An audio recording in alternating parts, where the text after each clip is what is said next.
Válka, smrt a exekuce.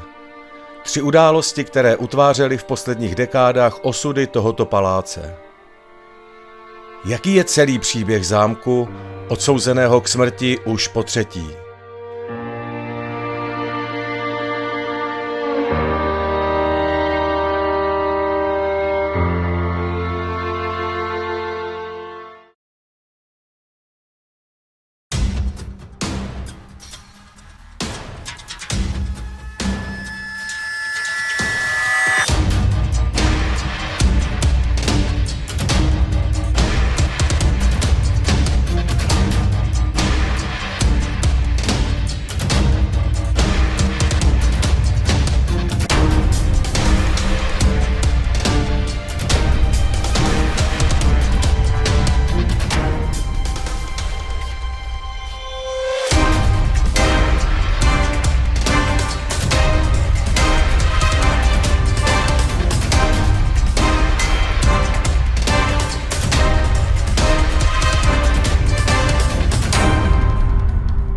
Za oprýskanou zdí, rezavějící branou a neprostupným houštím se skrývá tato klasicistní perla.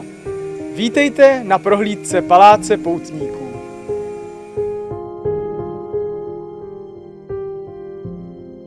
Co se má stát, stane se.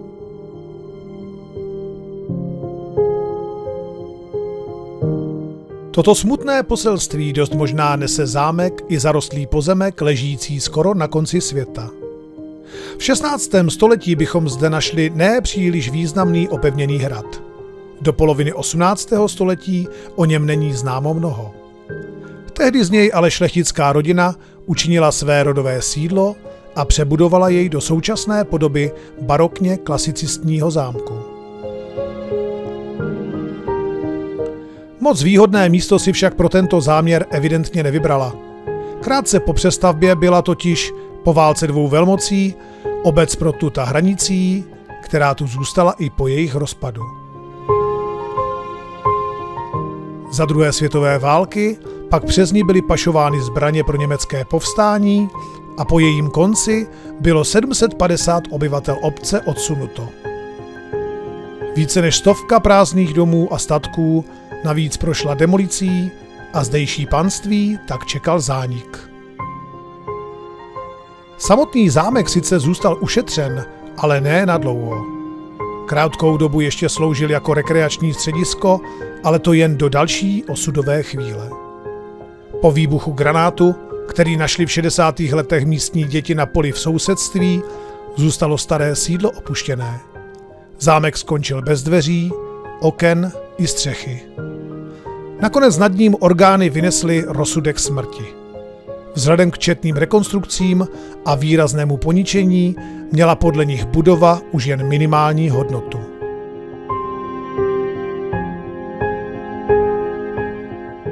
Našel se však někdo, kdo tento názor nesdílel. V roce 1979 podepsal nový majitel smlouvu o koupi a na zámku pak trávil každý volný víkend. Obešel se bez státních půjček i dotací, vystačili si jen s pomocí přátel.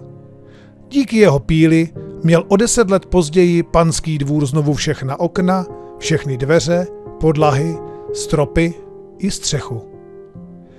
Na začátku nového milénia se tak mohl na zámku jeho nový majitel usadit natrvalo a lidé z okolí ho začali nazývat hrabětem.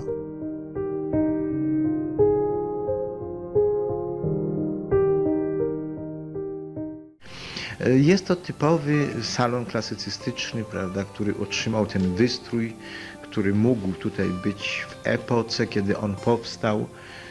No, starałem się utrzymać wnętrze w tym stylu. Tutaj, gdzie stoimy, nie było stropów. Ani pomiędzy parterem, ani pomiędzy piętrem. ani nie było dachu. Także to wszystko to już jest przeszczepione, že tak poviem. Oblíbený zámecký pán prý ve svém sídle pohostil každého poutníka, který o to projevil zájem, a uvítal jej sbírkami starožitností i nádhernými příběhy. Jsou tomu ale již 3 roky, co za svůj práh už nikdy nikoho nepozve. Od jeho smrti to jde s dvorem opět od 10 k 5 a historie jakoby se opakovala. Starý a rozlehlý zámecký park znovu zarůstá a spletené větve pohlcují i samotný palác. Ten je navíc částečně vyklizen a vše, co zbylo, je přelepeno nepřehlédnutelnými štítky s kulatým červeným razítkem. Upozorňují na to, že veškeré vybavení postihla exekuce. A samotná budova se opět pomalu hroutí. Co se má stát, to se asi skutečně stane.